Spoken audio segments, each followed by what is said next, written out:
জানি সখা, আমার চোখের একটি বিন্দু অশ্রু জল, নীরবে তাতেই তোমার বুকের অগ্নিসিন্ধু নীল গরল। আমার চোখের অশ্রু জল তোমার আদর সোহাগিনী, তাই তো কাদাই নিশিদিনী। কাজী নজরুল ইসলাম।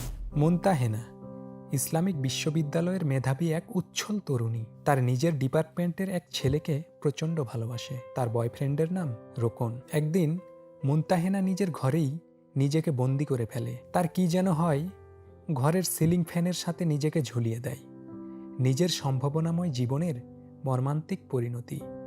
কিন্তু এই করুণ গল্পের সমাপ্তি এখানেই নয়। গার্লফ্রেন্ডের আত্মহত্যার খবর যখন মুনতাহেনার বয়ফ্রেন্ড রোকনের কানে পৌঁছে, তখন রোকন সইতে না পেরে চলন্ত ট্রেনের নিচে ঝাঁপিয়ে পড়ে। মহান আল্লাহ প্রদত্ত দুটি মহান মূল্যবান জীবনের কি করুণ পরিণতি। আল্লাহ কোরআনে বলেছেন, তোমরা নিজেদেরকে হত্যা করো না, নিশ্চিত রূপে আল্লাহ পরম দয়ালু। সূরা নিসা 30। তাই যারা আত্মহত্যা করে তাদের জন্য রয়েছে কঠিন আযাব। কিন্তু নজরুলের কবিতার মতোই এ যুগেও হয়তোবা আপনার অশ্রু জলে কারো বুকের আগুন নিভাতে হয়। তবে যেই কাজটা সবচেয়ে বেশি করতে হয় তা হলো সোশ্যাল মিডিয়ার ট্রেন্ডের আগুন নিভানো। আপনি নিঃসঙ্গতায় ভোগেন আর নাই ভোগেন, আপনার হরমোন বিপরীত লিঙ্গের প্রতি চুম্বক শক্তি তৈরি করুক আর নাই করুক, আপনার একজনকে চাই। কিন্তু ইসলাম কি আপনাকে একজন সঙ্গী রাখার অনুমতি দেয়? অবশ্যই বিয়ে করে জীবনসঙ্গী নির্বাচন করতে ইসলামে রয়েছে যথেষ্ট অনুপ্রেরণা। আর তাই আল্লাহ কোরআনে বলেছেন, তারা তোমাদের জন্য পোশাক স্বরূপ এবং তোমরাও তাদের জন্য পোশাক স্বরূপ। সূরা বাকারা 221। আর জীবন সফরে আপনি আপনার পোশাক পরিধান না করলে ভয়াবহ মুশকিলে পড়ে যাবেন। তবে বিয়ে না করে সঙ্গী কিংবা প্রেমিক প্রেমিকা হালের ফ্যাশনে যেটাকে গার্লফ্রেন্ড বয়ফ্রেন্ড নামে ডাকা হয়, এরাও কি আপনার পোশাক স্বরূপ? উত্তর হচ্ছে না। আল্লাহ আমাদেরকে এদের সম্পর্কে কিছুই বলেনি। তাহলে কি এখনই ব্রেকআপ করে ফেলবেন? আশাহত হবেন না।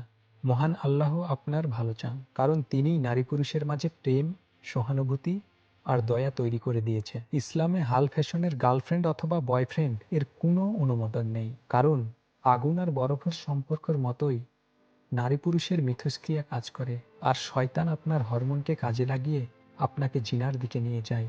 আর তোমরা জিনার ধার কাছেও যেও না, নিশ্চয় তা অশ্লীল ও নিকৃষ্ট আচরণ। সূরা আল ইসরা 32। তবে নারী পুরুষের প্রেম ও সহানুভূতি ইসলাম দ্বারা অনুমোদিত। আজ থেকে 200 বছর আগে যখন কোনো পেপার পত্রিকা কিংবা সিনেমা টেলিভিশন কোনো কিছুই ছিল না, যেখানে একজন মানুষের সাথে আরেকজন মানুষের দেখা হওয়াটাই দৈবাৎ ছিল, সেখানে আপনার অপরিচিত কারো রোমান্টিক জীবনে কী ঘটেছে সেটা দেখা তো দূরের কথা, জানাটাও অসম্ভব ছিল। কিন্তু আমরা জানি, সোশ্যাল মিডিয়ার এই ট্রেন্ডের যুগে প্রতিনিয়ত আমাদেরকে বন্ধুবান্ধব, পরিচিত অপরিচিত সব লোকের ব্যক্তিগত, রোমান্টিক ও কাম উত্তেজক সব ধরনের গল্প ও ছবি আমাদের চোখের সামনে চলে আসে। কিছু কিছু ক্ষেত্রে বাস্তব জীবনের চিত্রটাও তেমন একটা ভিন্ন নয়। চারদিকে নানা ধরনের এক কালচার বিরাজমান। ইবলিশ শয়তানের প্ররোচনা দিতে, প্রলোভন দেখাতে এখন আর তেমন একটা বেগ পেতে হয় না। আর এ কারণেই মাহারাম নারী পুরুষ ছাড়াও অনেকের সান্নিধ্যেই আমাদের প্রতিদিন আসতে হয়, এবং আধুনিক কালচারে কেরিয়ার সহ নানা ধরনের অজুহাতে সাবালেক কিংবা প্রাপ্তবয়স্ক হবার পরও ছেলেমেয়েরা বিয়ে করতে যথেষ্ট দেরি করে ফেলে। আর তখনই জিনায় লিপ্ত হবার পরিস্থিতি এবং সুযোগ তৈরি হতে থাকে। বিশেষ করে তরুণদের হরমোন জৈবিক কারণে এতটাই উত্তপ্ত থাকে যে একটা সময় বিবেকবুদ্ধি এর কারে বন্দী হয়ে যায়। তাই ইসলামে গার্লফ্রেন্ড বয়ফ্রেন্ড সম্পর্কের তেমন কোনো বৈধতা নেই।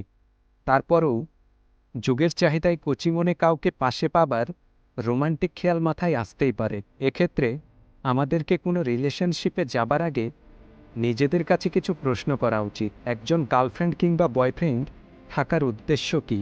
ইসলামিক যুক্তিবিজ্ঞানে সব কিছুরই একটা ব্যবহারিক উদ্দেশ্য থাকতে হয়। আমরা যাই করি না কেন সেটা আল্লাহর আদেশে ও নিষেধের সাথে সঙ্গতিপূর্ণ হতে হবে, এবং আমাদেরকে অবশ্য আল্লাহর সন্তুষ্টি মনে রাখতে হবে। এখন আপনার একজন গার্লফ্রেন্ড অথবা বয়ফ্রেন্ড কেন দরকার? অন্য কথায় আপনার একজন ছেলে অথবা মেয়ের সাথে লম্বা একটা রোমান্টিক রিলেশন বজায় রাখার উদ্দেশ্য আসলে কি? উত্তর যদি হয় শুধুমাত্র শো অফ কিংবা মজা করার জন্য এবং চূড়ান্ত রূপে আপনার কামনার আগুন নিভানো, তাহলে এটা একেবারেই নিষিদ্ধ। আর তোমরা জিনার ধার কাছেও যেও না, নিশ্চয়ই তা অশ্লীল ও নিকৃষ্ট আচরণ। সূরা আল ইসরা ৩২।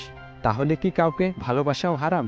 না, তার মানে এটা নয় যে নির্দিষ্ট কোনো ছেলে কিংবা মেয়েকে ভালোবাসা হারাম, কারণ আল্লাহই নারী ও পুরুষের মাঝে প্রেম ও সহানুভূতি তৈরি করে দিয়েছেন। তাই আপনি যদি কোনো মেয়েকে বিয়ে করার সিদ্ধান্ত নেন, তাহলে তাকে মন খুলে ভালোবাসতে পারেন, অথবা কোনো মেয়ের জন্য মনের মধ্যে ভালোবাসার উদ্রেক হলে তাকে বিয়ে করার সিদ্ধান্ত নিন। কিন্তু তাদের সাথে যোগাযোগের ক্ষেত্রে কিছু ইসলামিক বিধিনিষেধ। কাউকে যখন মনে ধরবে, তখন যত দ্রুত সম্ভব তা অভিভাবককে জানানো, এবং তাদের সাথে দেখা করার ক্ষেত্রে অবশ্যই কোনো পাবলিক প্লেস বেছে নিতে হবে। যতক্ষণ তারা আপনাদের বৈধ স্বামী স্ত্রীতে রূপান্তরিত না হচ্ছে, সেক্ষেত্রে কোনো অবস্থাতেই তাদেরকে স্পর্শ করা, চুমু খাওয়া অথবা তাদের শরীরের কোনো বিশেষ অংশ দেখা বা খেয়ালে আনা একেবারেই হারাম। এই কারণেই ডেটিং কোনো প্রাইভেট প্লেসে হওয়া যাবে না, কারণ সেখানে শয়তান আপনাকে প্ররোচনা দিবে। অনেকেই বলে থাকেন, আমার নিজের উপর নিজের নিয়ন্ত্রণ আছে। এই ধরনের কথা বলে রিস্ক নেবার সাহস দেখাবেন না। বিশেষ করে ছেলেদের হরমোন এতটাই তপ্ত থাকে যে কোনো সময় তারা হরমোনালি শয়তানের দ্বারা হাইজ্যাক হয়ে যায়। তাই সবচেয়ে উত্তম হলো